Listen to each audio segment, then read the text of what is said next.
Let me ask you something strange. Have you ever felt like part of you already knew something your mind hadn't figured out yet? Not intuition in the Instagram quote way, not vibes, not luck. I mean the feeling that someone inside you had already chosen and your life was just catching up. In Igbo cosmology, that someone has a name. It's called Chi. And Chi is not a metaphor. It is not an angel. It is not fate. It is not a guardian spirit floating somewhere outside of you. Chi is you. But not the you that learned English, not the you that got socialized, not the you that adapted. Chi is the you before the world touched you. Okay, but see, that already sounds like destiny with better branding. Because people hear spirit twin and immediately think, oh, so my life is already written and I'm just acting it out, which feels rude. Like, excuse me, I would like creative control. That's exactly the misunderstanding. Chi does not control you. Chi negotiates with you. In Igbo thought, destiny isn't assigned like homework. It's chosen. Before birth, a person is believed to stand before Chukwu and select a Chi.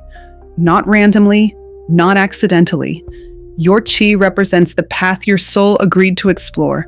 Not success, not suffering, experience. Clarification. She does not function as determinism.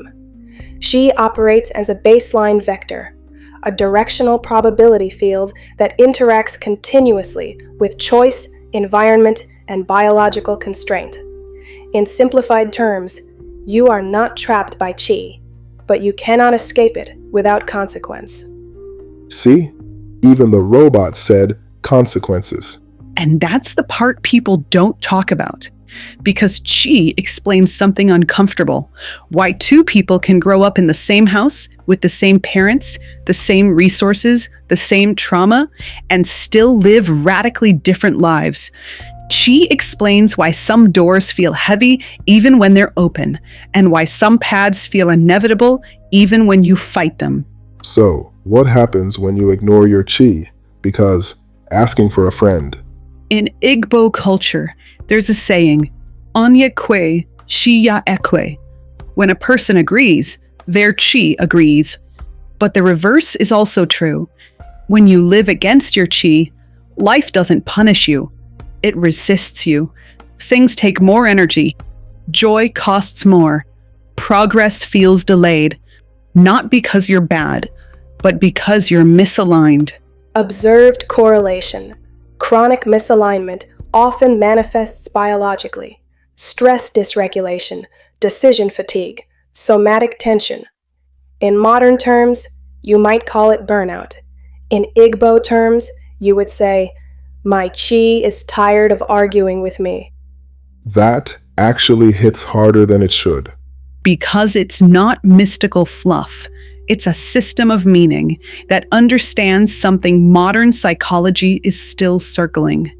That humans break not from effort, but from living someone else's life. So before we talk about destiny, before we talk about success, before we talk about whether Chi can be changed, we have to ask a deeper question. What part of you did you silence that never stops speaking? Because Chi never leaves, it waits.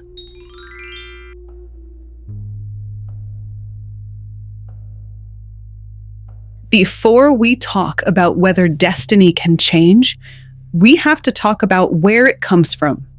Because in Igbo cosmology, destiny does not begin at birth. It begins before breath, before memory, before language, before the body.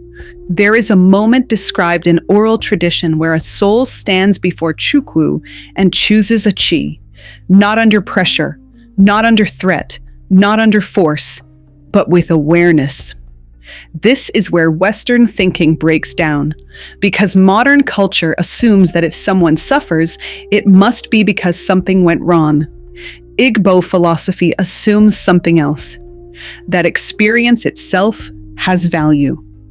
Okay, but I need to slow this down, Because if you say people choose their chi, that means people choose struggle, illness, loss, delay, isolation, and that's a hard sell. It is. Until you remove one assumption, the assumption that life is about comfort. In Igbo thought, life is about becoming, and becoming requires friction. Some chi are chosen for leadership, some for creativity, some for endurance, some for breaking cycles, some for seeing what others avoid, and yes, some chi involve pain, not as punishment, as terrain. From a systems analysis perspective, growth requires constraint. Muscle grows through resistance. Bone strengthens through pressure.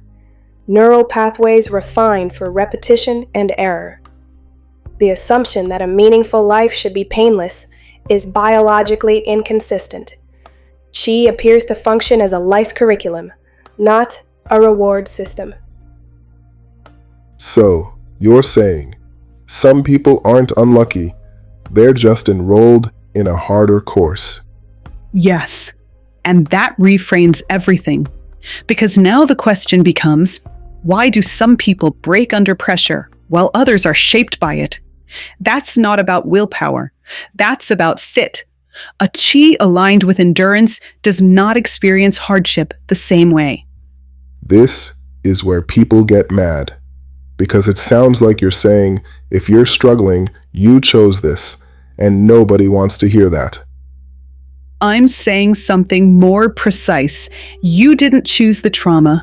You chose the capacity. Trauma is what happens when environment exceeds support. Chi determines how your system responds to overload. Some people shut down. Some people fight. Some people adapt. Some people fragment. None of that makes you weak. It makes you human, operating within a design. Important distinction. Chi does not guarantee success. It defines tolerance ranges. Two people may face identical conditions. One experiences devastation, another experiences transformation. This difference is not moral, it is structural. That explains something I've never had language for. Why some people keep going, even when life is actively disrespecting them. Exactly. In Igbo stories, people with strong chi are not lucky. They are persistent. But strong does not mean easy.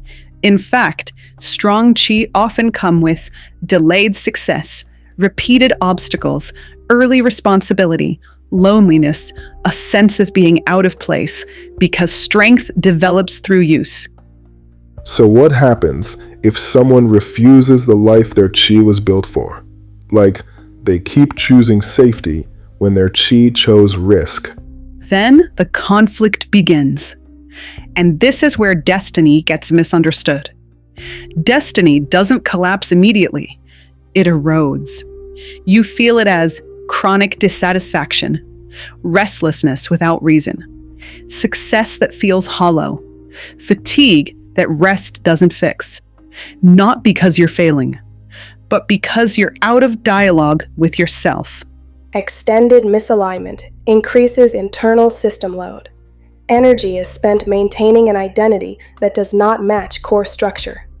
This results in inefficiency, stress, and eventual burnout. In Igbo language, this is described simply, "My chi is not walking with me." That phrase alone explains half the people I know. And this is why understanding chi matters.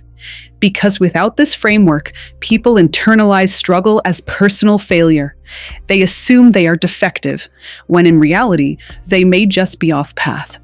So destiny isn't a sentence. It's a conversation you agreed to have. And the question isn't, did I choose wrong? The question is, am I still listening to the part of me that chose it all?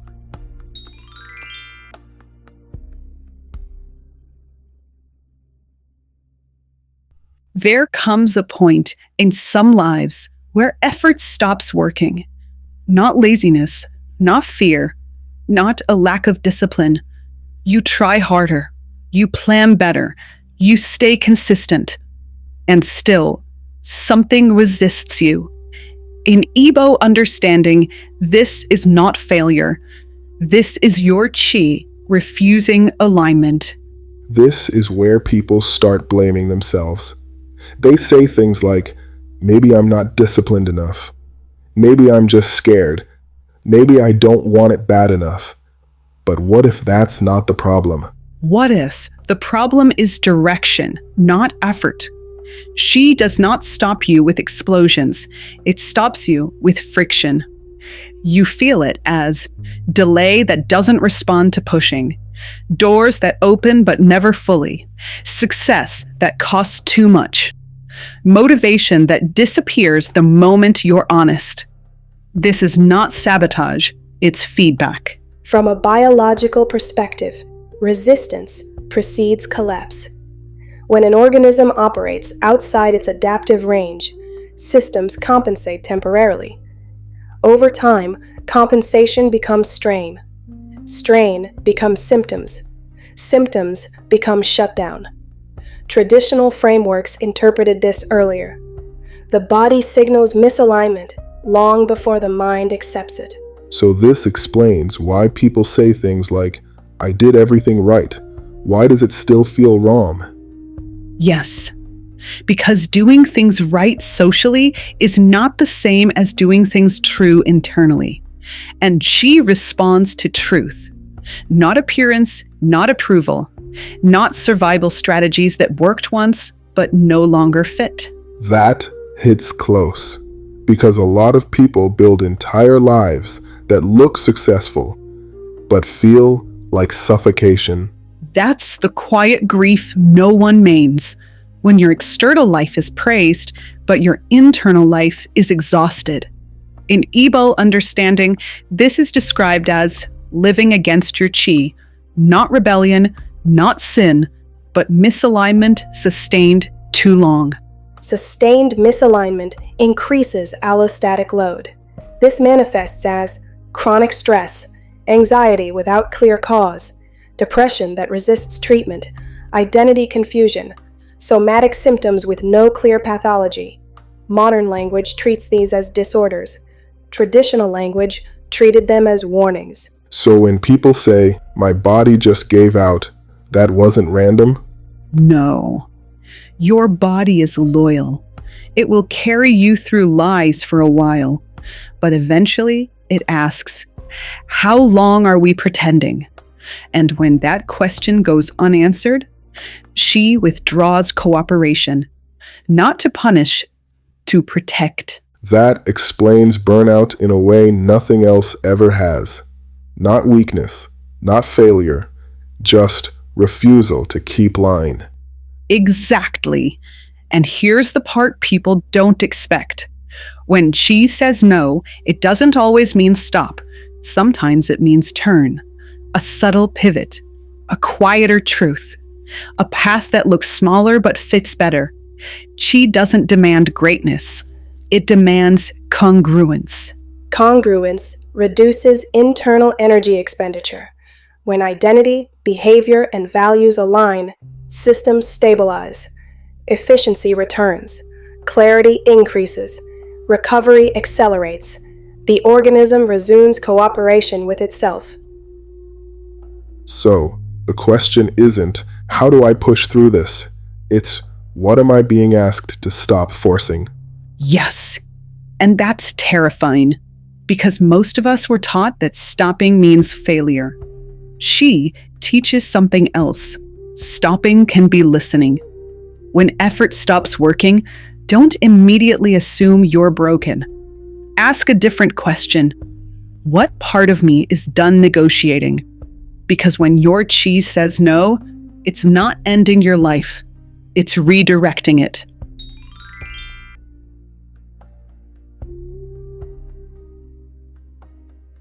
This is the moment where people lean in.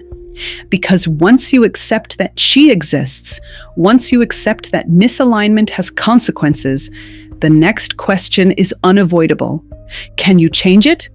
Or are you stuck with whatever you chose before you were born? Igbo tradition does not give a single answer. It gives a serious one. This is where people get uncomfortable. Because if the answer is no, that feels like a sentence. And if the answer is yes, that feels like responsibility. Exactly. In Igbo cosmology, chi is not replaced. You don't discard it like a bad contract. You negotiate. And negotiation has requirements. Not affirmations, not vision boards, not aesthetic healing. Actual change. Historical consensus suggests she is stable but responsive. Modification occurs through sustained congruence between character, agua, action, sacrifice. This is not instantaneous. It is cumulative. So, when people say, I prayed and everything changed overnight, that's not how this works. Prayer alone was never the mechanism. Prayer was the announcement. Change required behavioral alignment. In Igbo stories, people who renegotiate destiny don't do it by asking. They do it by becoming. Okay, but what does that actually look like in real life? Because people want steps. It looks boring. It looks unglamorous.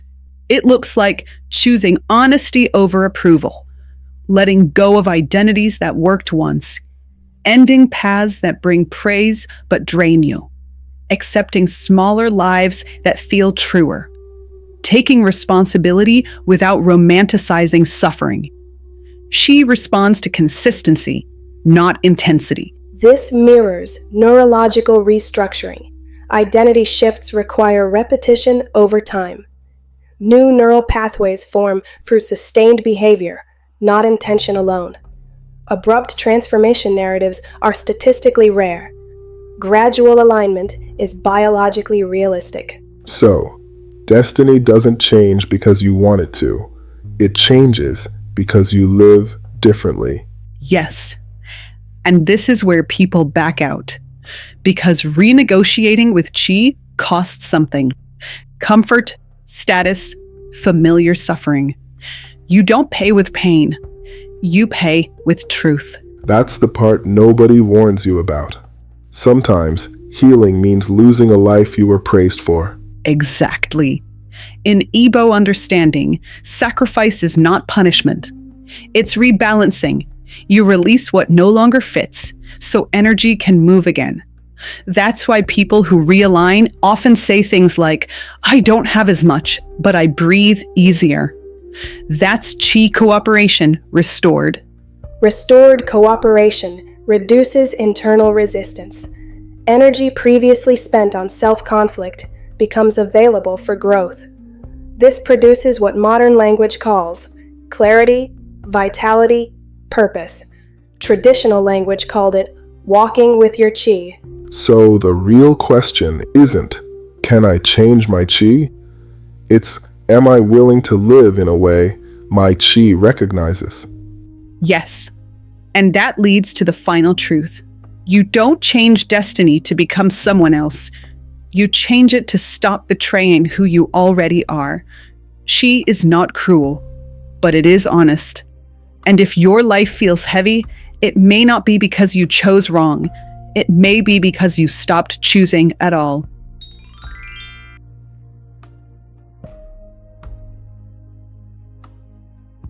By the time people reach this point, they usually expect fireworks, a breakthrough, a revelation, a dramatic pivot. But alignment doesn't arrive loudly. It arrives peacefully. Living with your chi doesn't mean your life becomes easier. It means your life becomes coherent. The inner argument quiets down. So, alignment isn't about becoming extraordinary. It's about becoming settled. Yes. When you're aligned with your chi, you stop forcing decisions. You stop over-explaining yourself. You stop chasing validation. You stop negotiating your instincts. You still work. You still struggle. You still grow. But the resistance lifts. Alignment produces system-wide efficiency. When internal conflict decreases, cognitive load reduces, emotional regulation improves, physical recovery accelerates. This is not mystical, it is biological coherence. That explains why people say, I'm doing less, but I'm exhausted less. Exactly. Because alignment isn't about doing more. It's about doing what fits. And here's the part I want to be very clear about. Living with your chi does not mean your life looks impressive to others. Sometimes it looks smaller, quieter, less explainable, but it feels right. That's hard for people who were taught to measure their worth by applause. Yes. And that's why alignment feels lonely at first. Because your chi doesn't respond to crowds. It responds to truth. You'll know you're aligned when you stop asking for permission. You stop rehearsing who you are. You stop fantasizing about escaping. You stop needing life to make sense to everyone. You stop fantasizing about escape. You stop needing life to make sense to everyone else.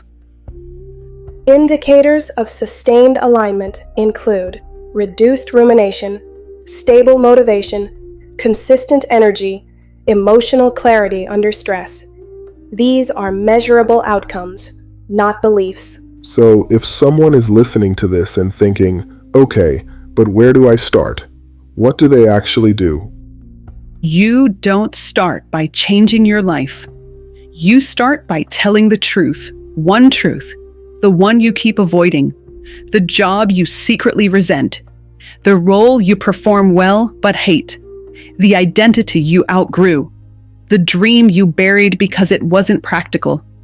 Chi responds when you stop lying internally, not when you post about healing.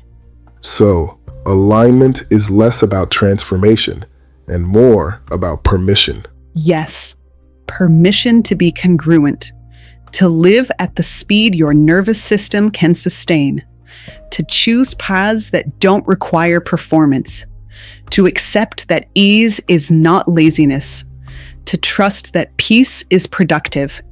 Your chi doesn't demand greatness. It asks for honesty. Honesty restores internal signal clarity. Clear signals improve decision-making. Improved decisions compound into stability. Stability allows growth. The system stabilizes itself. That's actually hopeful. Not in a loud way, in a survivable way. Most people aren't lost. They're misaligned. Your chi isn't waiting for perfection. It isn't asking for sacrifice without reason. It isn't demanding you become someone new. It's waiting for you to stop abandoning yourself. When you walk with your chi, life doesn't stop being hard, but it stops being hostile. And that's how you know you're home.